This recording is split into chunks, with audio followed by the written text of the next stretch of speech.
ओम शांति। आज के 24 জানুয়ারি 2026 বাবার অমূল্য মহাবাক্য আমরা শুনব। এই মহাবাক্যে বাবা আজকে বলেছেন, বাচ্চারা, তোমাদের স্থিতি হলো সবচেয়ে বড় কথা। তোমরা কার সামনে বসে আছো? অনন্য বাচ্চা যারা আছে তারা অবশ্যই বুঝে যে আমরা বাবার সামনে বসে আছি, আর বাবাও বুঝতে পারে যে মনোযোগী হয়ে কারা বাবার সম্মুখে বসে আছে। বাবা বারবার বোঝাচ্ছেন যে দেখো, এ হলো পড়াশোনা। এই ঈশ্বরীয় বিদ্যালয়ে তোমরা পড়াশোনা করে অন্যকে পড়াতে হবে। তোমাদের মহান দায়িত্ব এবং কর্তব্য হলো প্রথমে সুন্দরভাবে বিধিসম্মতভাবে বাবার পরিচয় দেওয়া, তারপর আত্মার পরিচয় দাও।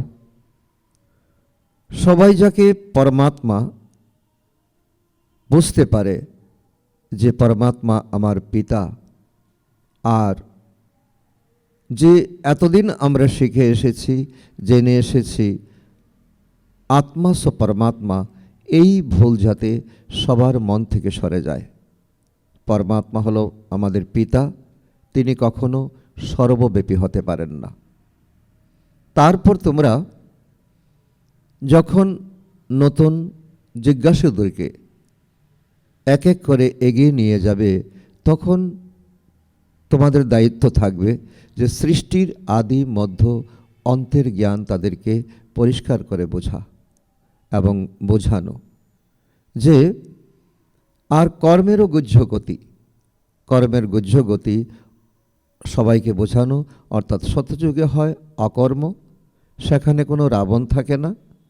দাপর কলিযুগে যখন দেবতারা যখন বাম মার্গে প্রবেশ করে, তখন দেহ অভিমান চলে আসে, তখন রাবণের সৃষ্টি হয়, তখন প্রত্যেকের কর্ম বিকর্ম হতেই থাকে, কারণ সেখানে রাবণ উপস্থিত।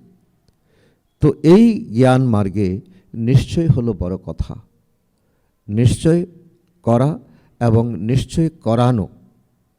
তার জন্য তোমাদের এই পড়াশোনাকে বারবার মনন চিন্তন করে সকলের কাছে যাওয়া, সকলকে বোঝানো, সকলকে আমরা সকলে আত্মারূপী ভাই ভাই, আমরা পরমপিতা পরমাত্মার সন্তান, এই সত্য বিষয়টি তুলে ধরা। তো আজকে বাবা বলেছেন, মিষ্টি বাচ্চারা, বাবা তোমাদেরকে যে পড়াচ্ছেন তাকে বুদ্ধিতে রেখে সবাইকে পড়াতে হবে। প্রত্যেককে বাবার এবং সৃষ্টিচক্রের পরিচয় দিতে হবে। আজকের মুরলী থেকে প্রশ্ন, আত্মা সত্যযুগেও পার্ট প্লে করে এবং কলিযুগেও, কিন্তু তফাৎ কোথায়? তার উত্তর, সত্যযুগে যখন পার্ট প্লে করে তখন তাতে কোনো পাপ কর্ম হয় না, প্রতিটি কর্ম সেখানে অকর্ম হয়ে যায়, কারণ রাবণ নেই। তারপর যখন কলিযুগে পার্ট প্লে করে তখন প্রতিটি কর্ম বিকর্ম অর্থাৎ পাপ কর্মে পরিণত হয়, কারণ এখানে বিকার আছে। এখন তোমরা হলে সঙ্গমে, তোমাদের সম্পূর্ণ জ্ঞান আছে। রাবণ বলতে দুনিয়াতে যে অচেনা অজানা বিষয় তাকে তোমরাই জানো। 5 মাথা পুরুষের, 5 মাথা হলো নারীর, অর্থাৎ সর্বভাবে সমানভাবে ব্যাপক হয়ে আছে। পুরুষের মধ্যেও বিকার, নারীর মধ্যেও বিকার। এই হলো রাবণের উপস্থিতি। তো এই রাবণকে জিতপ্রাপ্ত করা, কর্ম ইন্দ্রিয়কে সংযত করা, এই হলো ঈশ্বরীয় পড়াশোনা। আর তাকে অত্যন্ত মনোযোগী হয়ে আমাদের শুনতে হবে, বুঝতে হবে এবং তাকে নিয়ে মনন চিন্তন করতে হবে। ওম শান্তি। এবারে এই কথা তো বাচ্চারা জানে যে আমরা বাবার সামনে বসে আছি, বাবাও জানেন বাচ্চারা আমার সামনে বসে আছে। এই কথা তোমরা জানো। বাবা আমাদের শিক্ষা প্রদান করেন, যা অন্যদের দিতে হবে। এটা আমাদের দায়িত্ব, কর্তব্য। এবং আমরা যে ঈশ্বরীয় পড়াশোনা করছি, তো এখানে আমাদের প্রধান দায়িত্বই থাকে যে আমরা যা পড়াশোনা শিখছি, করছি, তা অন্যদের কাছে সুন্দরভাবে বিশ্লেষণ করা। সর্বপ্রথমে তো বাবার পরিচয় দিতে হবে, কারণ সবাই বাবাকে এবং বাবার সকল শিক্ষাকে ভুলে গেছে। আমি কে, আমি কোথা থেকে এসেছি, আমার পিতাকে, আমি কেন এসেছি এই সৃষ্টিচক্রে, সবাই ভুলে বসে আছে। এখন বাবা যা পড়াচ্ছেন, এই পড়া পুনরায় 5000 বৎসর পরে প্রাপ্ত হবে। এই জ্ঞান আর কারো নেই। সুতরাং এই সঙ্গম যুগ, এই সময় অত্যন্ত মূল্যবান সময়। এখনের একটি মুহূর্ত অপচয় করা, অবজ্ঞা করা, তাহলে এই 5000 বৎসরের ড্রামার মধ্যে আমার পার্টকে অনেক নিচে করে দেওয়া। মুখ্য হলো বাবার পরিচয়। তারপরে এই কথাও বুঝতে হবে আমরা সবাই হলাম ভাই ভাই। সম্পূর্ণ দুনিয়ার সব আত্মারা সবাই হলো ভাই ভাই। সবাই নিজের নির্দিষ্ট পার্ট এই শরীর দ্বারা প্লে করে। এখন তো বাবা এসেছেন নতুন দুনিয়ায় নিয়ে যেতে। বাবা তার বাচ্চাদের সম্পত্তি প্রদান করতে এসেছেন, শিক্ষা দিচ্ছেন, যাকে এখন বাবা আমাদের জন্য তৈরি করছেন, যাকে বলা হয় স্বর্গ, বহিস্থ, হ্যাভেন এবং নতুন দুনিয়া। কিন্তু আমরা সব ভাইরা হলাম পতিত, একজনও আমরা পবিত্র নেই। সব পতিতদের পবিত্র কর্ম পবিত্র করেন একমাত্র বাবা। তিনিই পতিত থেকে পবিত্র করে তোলেন। দীর্ঘদিন ধরে আমাদেরকে শিক্ষা দিচ্ছেন এবং দীর্ঘদিন ধরে আমাদের শিক্ষা দিয়ে যাবেন। তো এই হলো পতিত, বিকারগ্রস্ত, ভ্রষ্টাচারী রাবণের দুনিয়া। রাবণের অর্থ হলো 5 বিকার স্ত্রীর, 5 বিকার পুরুষের। বাবা খুব সহজ করে বোঝান, যাতে কারো কোনো রকম ধাক্কা না লাগে। কারণ সবাই আমরা ভক্তি করে এসেছি, ভক্তির একটা প্রভাব কম বেশি সকলের মধ্যে আছে। তোমরাও এমন করে বোঝাতে পারো। অতএব সর্বপ্রথমে এই কথা বোঝাও, তো আমরা আত্মা, উনি হলেন আমাদের পিতা। তো এই বোধ নিয়ে এখানে আমাদের পড়াশোনা করতে হবে, কোনো তর্ক করলে চলবে না।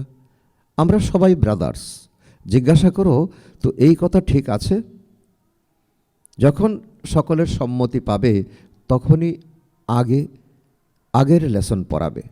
লেখো, সকলে যখন সম্মতি প্রদান করবেন যে আমরা এটা বুঝেছি, তাহলে তাদেরকে লিখতে বলো, লেখো, আমরা সবাই হলাম ভাই ভাই। বাবা এত সুন্দর বিধিপূর্বক আমাদেরকে শিক্ষা দিচ্ছেন, যাতে এই প্রত্যেককে 7 ডেজ করাতে গিয়ে যাতে আমরা কোনো রকম সহজকে জটিল করে না দেই। আমাদের পিতা একজনই, আমরা সবাই আত্মা, উনি হলেন সুপ্রিম আত্মা। তাকে আমাদের সবার পিতা বলা হয়। এই কথাটি পাকাভাবে বুদ্ধিতে বসাও, তাহলে সর্বব্যাপী ইত্যাদি জ্ঞান বুদ্ধি থেকে প্রথমে বেরিয়ে যাবে। আর সর্বব্যাপী আমাদের সবচেয়ে বড়, আমাদের জীবনের এই অঙ্ক মেলাতে ভুল করে দিয়েছে। কারণ পরমাত্মা কোথায় আমরা জানি না যখন, তাকে চিনিই না যখন, তাকে স্মরণ কী করে করব? তো প্রথম অল্ফকে পড়তে হবে। অল্ফ ঈশ্বর। বলো, এই পয়েন্টটি ভালো রীতি বসে লেখো। যখন পরমাত্মাকে বুঝবে তখন লিখতে তো আপত্তি নেই। আমরা আত্মা, আমরা পরমপিতা পরমাত্মার সন্তান। পরমাত্মা আমাদের পিতা। পূর্বে সর্বব্যাপী বলতাম, এখন বুঝেছি সর্বব্যাপী নয়। এমনভাবে প্রত্যেকেরকে দিয়ে লেখাও, আমরা সবাই হলাম ভাই ভাই। সব আত্মারা বলে গড ফাদার, পরমপিতা।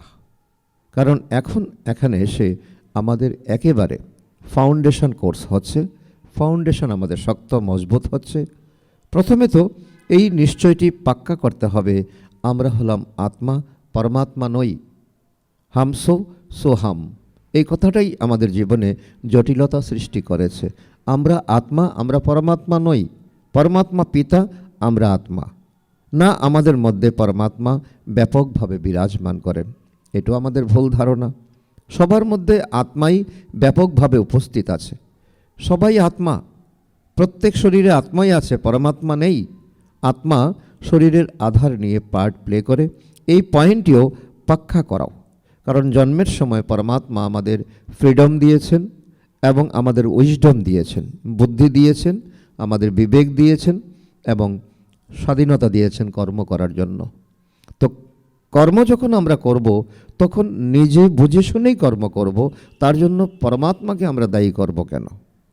যখন আমাদের ভুল কর্ম হয়ে যায় তখনই আমরা পরমাত্মাকে ডাকি, এটাও তো সত্য। সেই জন্য পরমাত্মা আমাদের শরীরে নেই, পরমাত্মা আছেন ওনার নির্দিষ্ট স্থানে। আচ্ছা, এই আত্মিক পিতা সৃষ্টির আদি মধ্য অন্তের জ্ঞানও প্রদান করেন। অন্য কেউ তো জানেন না এই সৃষ্টিচক্রের আয়ু কত। বাবা নিজেই টিচার রূপে আমাদেরকে বসে বোঝান, লক্ষ বৎসরের কথা নয়, যা শাস্ত্র আমাদেরকে উপহার দিয়েছে। তো এই দিয়ে আমাদের জীবনের অঙ্ক কখনো মিলবে না। কারণ এই সৃষ্টিচক্রের সত্য ত্রেতা দ্রাপর কলির আয়ু হচ্ছে মূল 5000 বৎসর। এই চক্র অনাদি, সঠিকভাবে রচিত। এই জ্ঞান অর্জন করা উচিত, তাতে নিশ্চয় বুদ্ধি রাখা উচিত, তবেই আমাদের জীবনের সমাধান মিলবে। শতযুগ ত্রেতা পাস্ট হয়েছে, নোট করো। সকলকে এইভাবে তো স্টেপ বাই স্টেপ এগিয়ে নিয়ে যেতে হবে। তো যত বিধিপূর্বক আমরা এই কোর্সকে আমরা আলোচনা করব ততই সকলের বোধগম্য হবে। শতযুগ ত্রেতা পাস্ট হয়েছে, নোট করো। যাকে বলা হয় স্বর্গ এবং ত্রেতাকে বলা হয় সেমি স্বর্গ, সেখানে দেবী দেবতাদের রাজত্ব চলে। শতযুগে 16 কলা সম্পন্ন হয় প্রত্যেকটি আত্মা, ত্রেতায় সেই আত্মারাই আবার 14 কলা সম্পন্ন হয়ে যায়, 2 কলা কম হয়ে যায়। ধীরে ধীরে আত্মার এই কলা এবং কোয়ালিটি কমতে থাকে, কলাও কমতে থাকে, কোয়ালিটিও কমতে থাকে। আর তখন ধীরে ধীরে তার গুণবত্তা কমতে থাকে। দুনিয়া তো পুরানো অবশ্যই হবে, তাই না? আজকে যদি কোনো একটা নতুন জিনিস বানানো হয়, তো তাকে যদি 2 বছর 4 বছর 5 বছর রেখে দেওয়া হয়, 5 বছর পরে বলা হবে তো এটা 5 বছর আগে বানানো হয়েছিল। ঠিক তেমনি বাবা বলছেন, তো সৃষ্টি চক্র তো এই আমরা আত্মা 16 কলা সম্পন্ন থেকে ধীরে ধীরে যখন পুরানো হতে থাকে তখন আমাদের গুণ এবং গুণবত্তা সবই কমতে থাকে। শতযুগের প্রভাব খুব বেশি, তার জন্য একে বলা হয় স্বর্গ। হ্যাভেন, নতুন দুনিয়া, বহিস, তারই মহিমা করতে হবে। দুনিয়া, নতুন দুনিয়া আছে এক আদি সনাতন দেবী দেবতা ধর্ম, সেখানে কোনো 2 ধর্ম থাকে না, সেখানে এক রাজ্য, এক ভাষা, এক ধর্ম থাকে। তো প্রথমে বাবার পরিচয়, তারপরে চক্রের পরিচয় দিতে হবে। চিত্র তোমাদের কাছে আছে, দৃঢ় নিশ্চয় করানোর জন্য প্রত্যেকটা চিত্র একেবারে ভালোভাবে সকলকে বোঝাও। তো চাই বাইরে গিয়ে তোমরা প্রদর্শনী করো। সেখানে যদি সময় না পাও তাহলে সেন্টারে তাদেরকে নিমন্ত্রণ করো। এই সৃষ্টির চক্র আবর্তিত হতে থাকে। শতযুগে লক্ষ্মীনারায়ণের রাজত্ব ছিল, ত্রেতায় ছিল রাম সীতার। এই হলো অর্ধকল্প। 2টি যুগ পার হলো, তারপর আসে দাপর কলিযুগ। দাপরে হয় রাবণ রাজ্য, দেবতারা বাম মার্গে চলে যায়, তখন বিকারগ্রস্ত হওয়ার সিস্টেম হয়ে যায়। সুন্দর কথা বাবা বলছেন। এই যখন দাপর যুগ এলো, তো সেখানে বিকারের সিস্টেম শুরু হয়ে যায়। কারণ রাবণ তার কল কবজা এমনভাবে তৈরি করেন যে প্রতিটি আত্মার মধ্যেই তো বিকারের প্রবেশতা ঘটে, 5 নারীর 5 পুরুষের। শতযুগ ত্রেতায় সবাই নির্বিকারী থাকে, এক আদি সনাতন দেবী দেবতা ধর্ম থাকে। চিত্র তোমাদের দেখাতে হয়, মুখে বললেও বোঝাতে হয়। বাবা টিচার হয়ে আমাদের এইভাবে পড়ান। বাবা নিজের পরিচয় নিজে এসে দেন। তিনি নিজেই বলেন, আমি আসি পতিতদেরকে পবিত্র করতে, তাই আমার দেহের প্রয়োজন হয়। তাহলে আসলো এই ব্রহ্মার পরিচয়, অর্থাৎ ব্রহ্মার প্রয়োজন, কারণ ওনার তো শরীর নেই। তা না হলে কথা আমি কিভাবে বলবো? আমি হলাম চৈতন্য, সৎ এবং অমর। বাবা বলেন, আমি সচ্চিদানন্দ। আত্মা শত রজ তম স্টেজে আসে, আত্মাই পবিত্র হয়, আত্মাই পতিত হয়। তাই পতিত আত্মা পবিত্র আত্মা বলা হয়। আত্মার মধ্যে সব সংস্কার থাকে। অতীতের কর্ম বা বিকর্মের সংস্কার আত্মা বহন করে, এটা আমরা কেউ জানি না। বারবার আমরা শরীরকে নিয়ে গঙ্গা স্নান করাই, বিভিন্ন জায়গায় স্নান করতে যাই, কিন্তু আত্মাই তার পুরানো ভালো কিংবা মন্দ সংস্কার ক্যারি করে। পরবর্তী জন্মে সেভাবে তাকে ভোগ করতে লাগে। সত্যযুগে বিকর্ম হয়ই না, কর্ম করে, পার্ট প্লে করে, কিন্তু সেই কর্ম অটোমেটিক অকর্ম হয়ে যায়, কারণ সেখানে 5 তত্ত্ব থাকে শতপ্রধান, মনুষ্য আত্মা থাকে শতপ্রধান। গীতায়ও লেখা আছে। এখন তোমরা প্র্যাকটিক্যালি বুঝছো, তোমরা জানো বাবা এসেছেন পুরানো দুনিয়া বদলাতে, নতুন দুনিয়া রচনা করতে। যেখানে কর্ম অকর্ম হয়ে যায় তাকেই সত্যযুগ বলা হয়, এবং যেখানে সব কর্ম বিকর্ম হয়ে যায় তখন তাকে বলা হয় কলিযুগ দুনিয়া। আর এখন যেটা আমরা যতই চেষ্টা করছি কর্মকে শুদ্ধিকরণ করার জন্য, যতক্ষণ আমরা সঙ্গমযোগী ব্রাহ্মণ হচ্ছি না ততক্ষণ আমাদের কর্ম বিকর্মই হচ্ছে। তোমরা এখন আছো সঙ্গমে। বাবা 2 দিকের কথা বোঝান। শতযুগ ত্রেতা হলো পবিত্র দুনিয়া, সেখানে কোনো পাপ হয় না। যখন রাবণের রাজ্য শুরু হয় তখনই পাপ কর্ম শুরু হয়। সেখানে বিকারের কোনো চিহ্ন থাকে না। শতযুগ ত্রেতাতে চিত্র তো সামনেই রাখা আছে, রামরাজ্য এবং রাবণ রাজ্য। বাবা বোঝান, বাচ্চারা এই হলো পড়াশোনা, বাবা ব্যতীত অন্য কেউ জানে না। এই পড়াশোনা তো তোমাদের বুদ্ধিতে থাকা উচিত। তোমরা এ বিষয়ে এখন এক্সপার্ট হচ্ছ।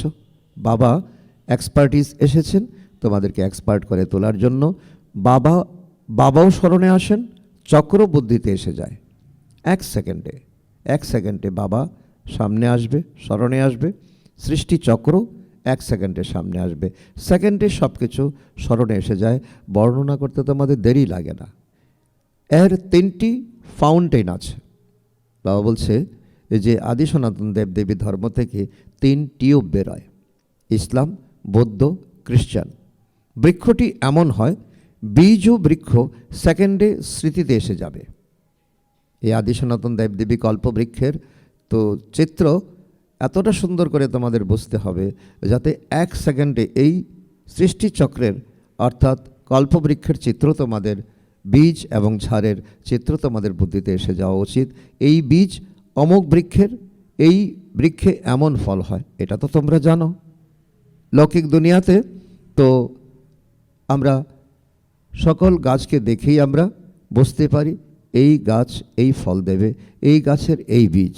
এই অসীম জগতের মনুষ্য সৃষ্টিরূপী বৃক্ষটি হয় কিভাবে, সে কথা তোমরা এখন বুঝছো।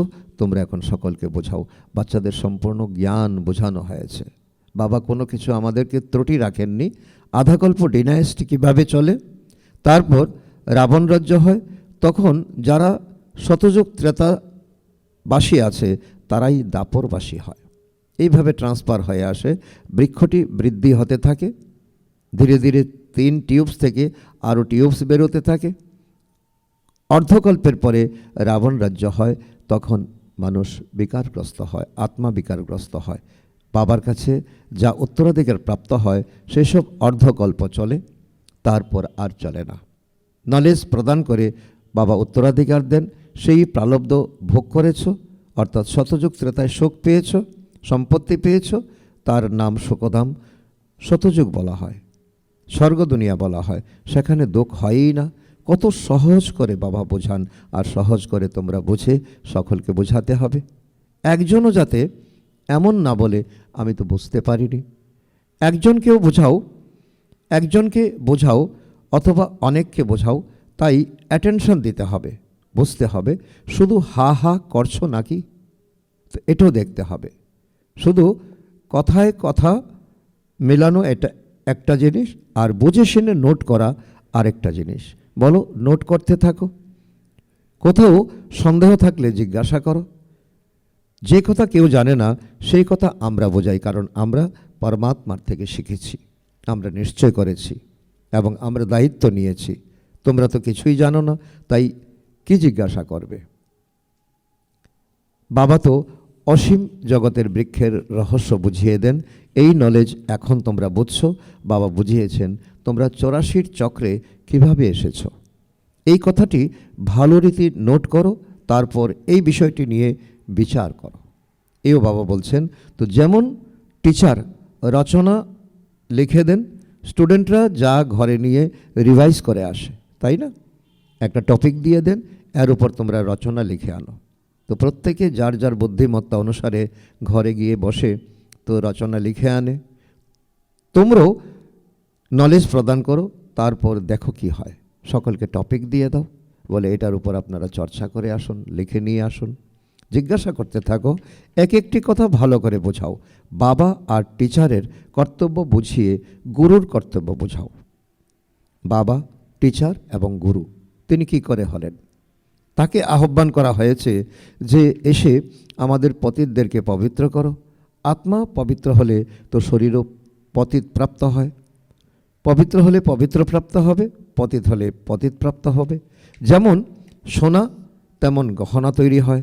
24 ক্যারেটের সোনা দিয়ে তো খাদ না মিশিয়ে গহনা তৈরি করলে তো গহনাও শতপ্রধান তৈরি হবে, তাই না? খাদ মিশালেই তমপ্রধান হয়ে যায়।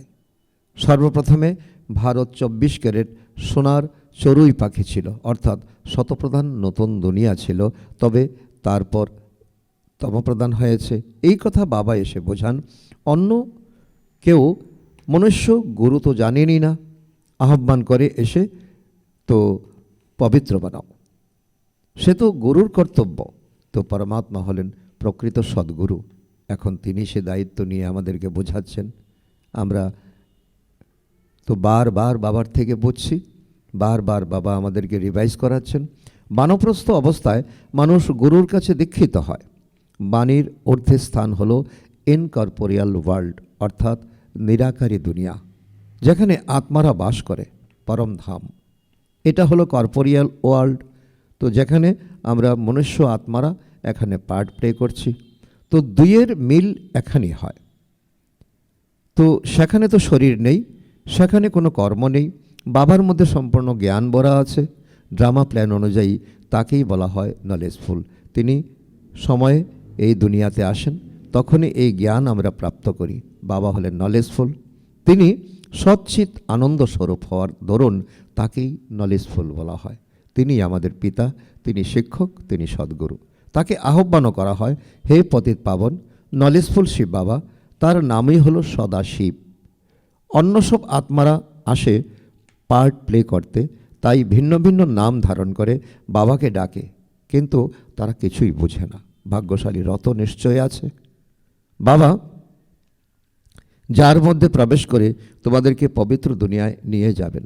তাই বাবা বোঝান, মিষ্টি মিষ্টি বাচ্চারা, আমি ব্রহ্মার দেহে আসি, যে বহু জন্মের শেষে অন্তিম জন্মে রয়েছে, পুরো 84 জন্মগ্রহণ করে ভাগ্যশালী রথে আসতে হয়। প্রথম নম্বরে তো হলেন শ্রীকৃষ্ণ, তিনি হলেন নতুন দুনিয়ার মালিক। তারপর তিনি নিচে নেমে আসেন, গোল্ডেন থেকে সিলভার, কপার, আয়রন যুগে এসে পড়েন। এখন তোমরা পুনরায় আয়রন থেকে গোল্ডেন হচ্ছ। যেমন ব্রহ্মা গোল্ডেন থেকে আয়রনে এসেছে, তোমরাও এসেছো। এখন ব্রহ্মা উপরে যাচ্ছেন, তোমরা এখন উপরে যাচ্ছ।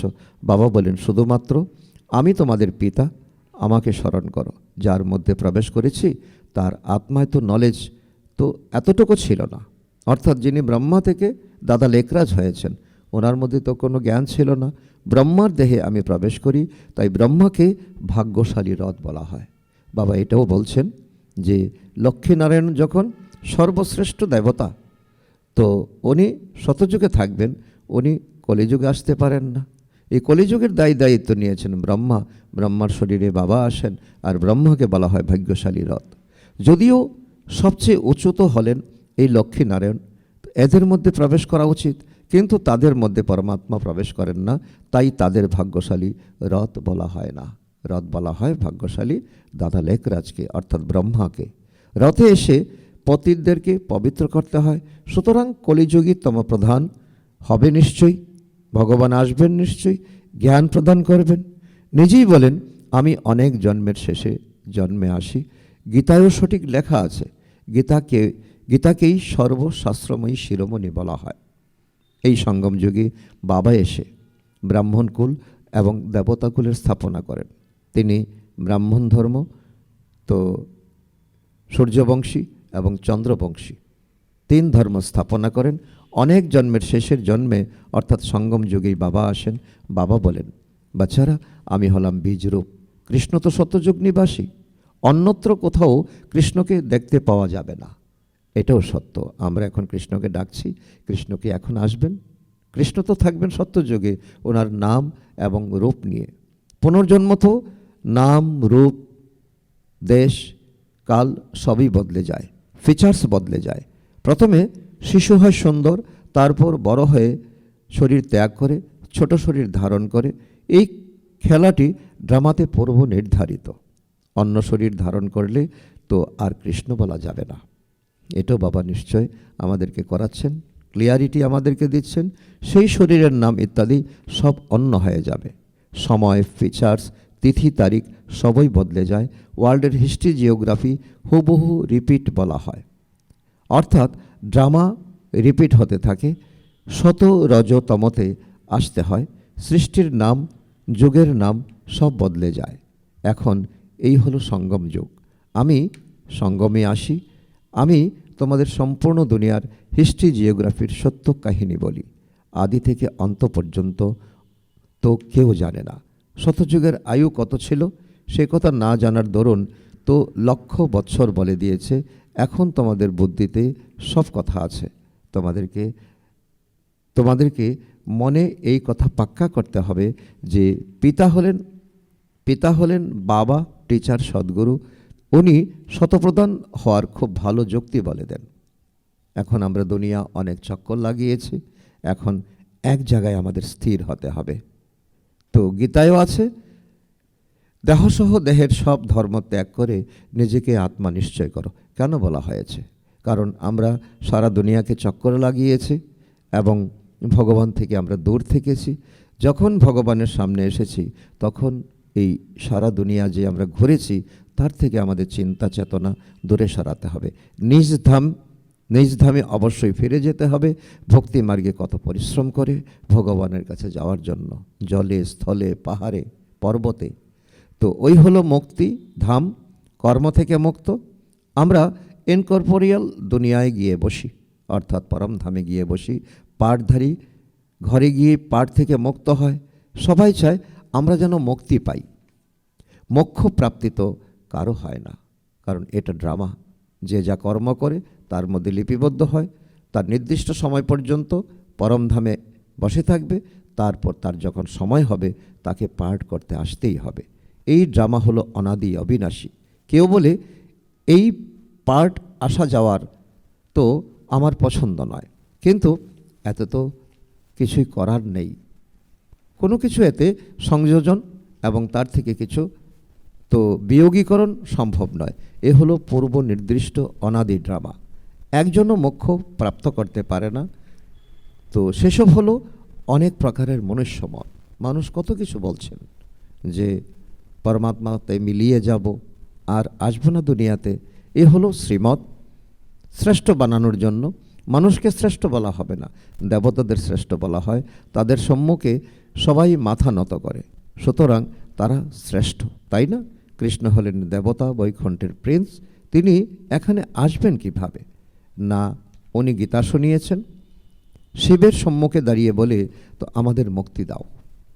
উনি তো কখনো জীবনমুক্ত, জীবন বন্দে আসেন না, তাই তাকে সকলে ডাকে মুক্তি দাও, মুক্তি দাও। এটাই হলো আমাদের অবিবেচারী ভক্তি। বাস্তবে শিবের এই শিবলিঙ্গ তার রূপ নয়। তো আমরা পূজার জন্য এত বড় লিঙ্গ তৈরি করে ওনাকে আমরা অনেক কিছু অর্পণ করেছি। তো বাস্তবে ওনার রূপ হলো বিন্দু, কারণ এই শিবলিঙ্গর মধ্যে যে বিন্দু দেওয়া আছে ওটাই হলো পরমাত্মার পরিচয়। জীবন মুক্তিও তিনিই দেন।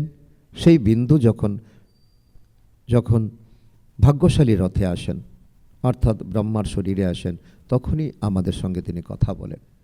আচ্ছা, মিষ্টি মিষ্টি হারানিধি বাচ্চাদের প্রতি মাতা পিতা বাপদাদার স্মরণে স্নেহসুমন, সুপ্রভাত ও নমস্কার।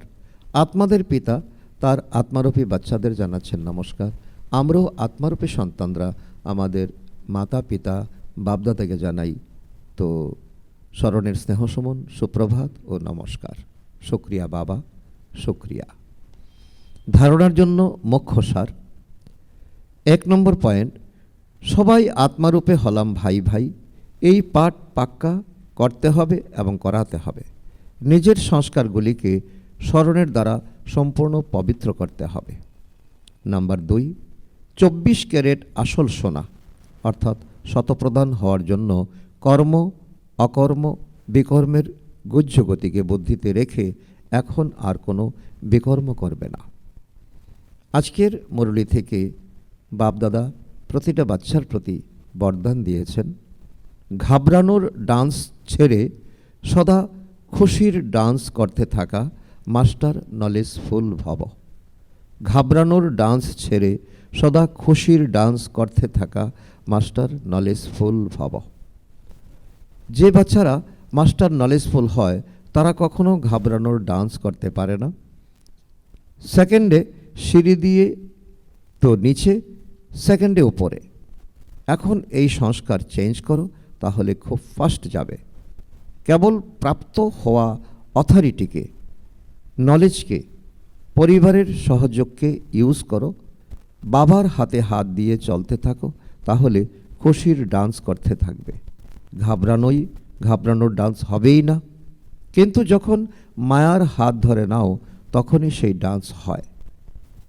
আজকের স্লোগান, যাদের সংকল্প আর কর্ম মহান তারাই হলো মাস্টার সর্বশক্তিমান। যাদের সংকল্প আর কর্ম মহান তারাই হলো মাস্টার সর্বশক্তিমান। আজকের অব্যক্ত ইশারা, এই অব্যক্তি মাসে বন্ধন মুক্ত থেকে জীবনমুক্ত স্থিতির অনুভব করো।